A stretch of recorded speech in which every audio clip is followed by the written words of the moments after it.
This 2019 end-unit townhome offers the feel of a standalone home, but with some of the perks of condo living. It's part of a tiny 2-unit HOA, the kind you rarely see in Burlington, and it puts you minutes from the places locals rely on: Leddy Park, the bike path, schools, cafes, shopping, and a quick trip to Church Street. When you pull in, the backside of the property gives you real breathing room, plenty of parking, and a true 2-car garage.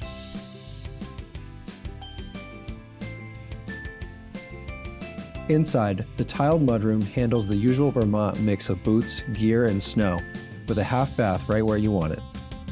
The main level has a clean, bright flow. Hardwood floors carry through the space, and the kitchen centers on a granite island that works just as well for weeknight dinners as it does for gathering friends. There's a custom barn door pantry that adds both function and charm.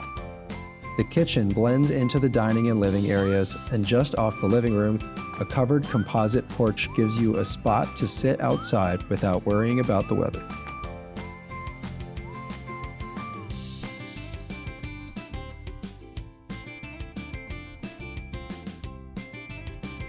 Upstairs, the layout keeps everyday life running smoothly.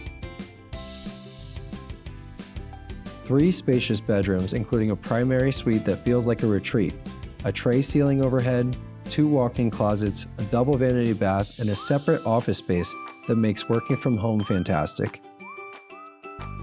The basement is wide open and ready for whatever you need next, with an egress window if you decide to finish it. And with central air conditioning added in 2023, the home is fully ready for next summer.